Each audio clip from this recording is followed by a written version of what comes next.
Main video game gak cuma bisa bikin kita senang atau malah takut. Terkadang developer game juga bikin game yang sangat emosional, sampai bikin kita terharu, entah karakternya disiksa oleh karakter lain atau malah patah hati. That sucked. Boo-hoo! Let me play a sad song for you on the world's smallest violin. Kita mungkin sudah terbiasa mainin game sedih berskala AAA dengan grafis yang memanjakan mata. Jadi, kita bisa tahu bagaimana ekspresi karakternya. No.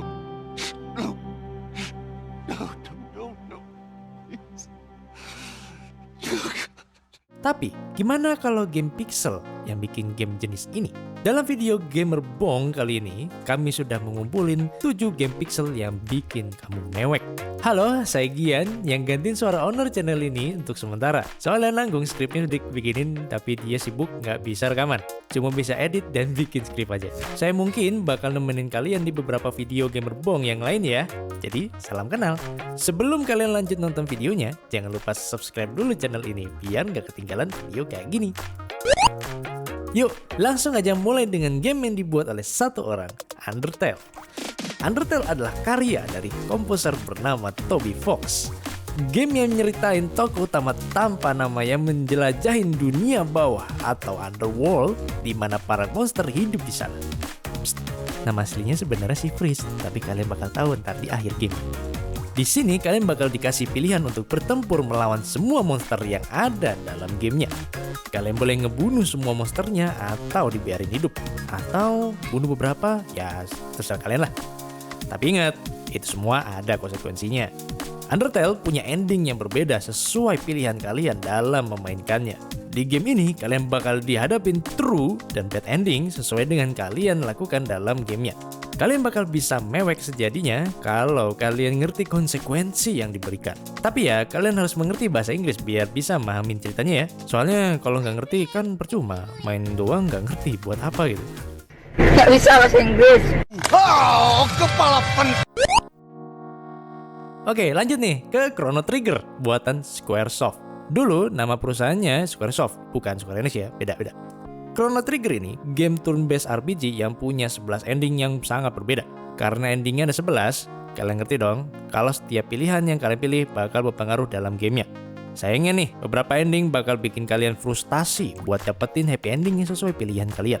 Di game ini, kalian bakal bermain-main dengan waktu karena tema gamenya adalah soal mesin waktu. Dan salah satu adegan di dalam gamenya bisa bikin kalian mewek. Tapi nggak saya spoilerin di sini ya. Di posisi kelima ada game pixel yang dibuat pakai RPG Maker, yang mana developernya pernah kerjasama yang bikin Undertale dan beberapa developer indie lainnya. Game ini judulnya Rakuen. Kalau dalam bahasa Jepang Rakuen itu artinya surga. Rakuen adalah sebuah game buatan Laura Shigihara yang menceritakan bocah kecil yang dirawat di rumah sakit. Bocah kecil ini ditemani ibunya di mana sang ibu suka menceritakan sebuah dongeng soal dunia fantasi dari buku cerita kepadanya. Waduh, dari premis ceritanya aja udah kebayang loh alur ceritanya kayak gimana. Jadi inget emak. Kalian bakal ngendalin bocah kecil ini berkeliling rumah sakit, sampai pada akhirnya nemuin gerbang di dunia lain dekat kamarmu. Gerbang ini membawa bocah kecil ini ke dunia lain yang isinya monster-monster yang lucu. Sekilas, kelihatan kalau ceritanya kayak happy-happy aja. Tapi, semakin mendekati akhir game ya, Rakuen bakal ngasih kamu cerita yang sedih banget. Oh jelas, kamu bakal wajib bisa bahasa Inggris buat memahami ceritanya.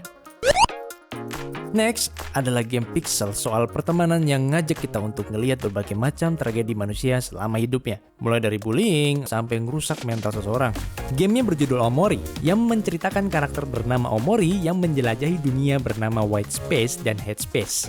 Awalnya kalian gak tahu dunia yang kalian jelajahin, tapi pada nantinya kalian tahu kalau Omori sebenarnya menjelajahi isi kepalanya sendiri. Di sepanjang gamenya, kalian bakal ngeliat gimana realita kehidupan yang cukup menyedihkan. Mulai dari teman yang datang dan pergi, sampai bagaimana kalian tumbuh menjadi orang yang berbeda. Buat orang-orang yang sudah berumur kayak saya nih, hal yang kayak gini tuh sudah biasa. Makanan sehari-hari lah. They ask you how you are, you just have to say that you're fine when you're not really fine. Tapi ya begitulah teman-teman, kalian bakal ngelihat realita kehidupan nyata di Omori ini. Sampai akhirnya tertegun dan relate dengan kehidupan beberapa orang. Banyak banget pertemanan yang hancur, sampai pengkhianatan bahkan kematian jadi tema kental dari cerita Omori. Well, jika kalian beruntung, mungkin cerita Omori nggak relate sama kalian. Tapi buat orang lain, siapa yang tahu? Memasuki 3 besar, kita balik lagi ke game RPG Maker yang dibikin oleh satu orang. Well, sebenarnya nggak juga sih. Tapi inti cerita dan musiknya dia yang bikin, dibantu teman-temannya di studionya. Kita lagi ngomongin To The Moon. Sebuah game yang sukses bikin saya mewek karena ceritanya sedih banget coy. Beneran, serius.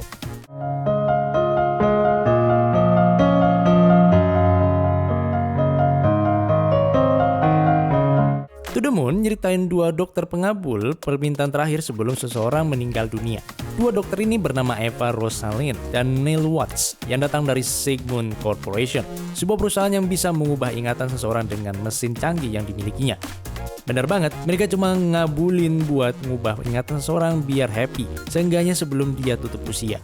Di game ini, kedua karakter ini akan mengabulkan permintaan kakek kaya raya bernama Johnny Wells yang pengen banget ke bulan. Keduanya kemudian masuk ke ingatan Johnny dan melihat bagaimana kisah hidupnya yang bikin kamu ternyuh. Gak cuma dari cerita gimana Johnny hidup, tapi gimana kisah cintanya bersama seorang wanita. Udah main aja deh, serius, ini sedih banget. Soalnya game ini tuh 90%-nya cerita, 10%-nya adalah gameplaynya. I am depressed right now. This is so sad. I don't...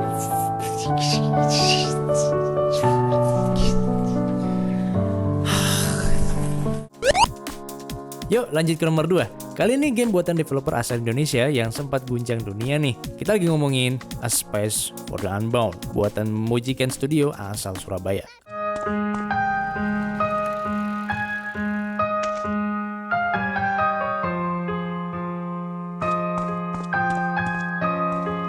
A Space for the Unbound nyeritain Atma dan Raya, pasangan remaja SMA asal Surabaya di tahun 90-an. Ceritanya, mereka berdua sudah diambang kelulusan dan bingung mau nentuin masa depan mereka. Tapi bukannya konsultasi sama guru, mereka malah bikin kayak bucket list gitu loh, buat kegiatan apa yang pengen mereka lakukan bersama. Dan kegiatan pertama mereka adalah nonton bareng di bioskop. Atma bakal bisa ngelakuin banyak hal di game ini, dari masuk ke pikiran orang lain lewat buku merah yang dikasih Nirmala, gadis kecil yang muncul dalam mimpinya. Dan tentu saja jalan-jalan di area sekitar rumahnya yang vibes-nya 90-an banget nih. Dia pada akhirnya tahu kalau pacarnya, Raya, ternyata sakit cuy. Raya ini bisa memanipulasi dunia nyata.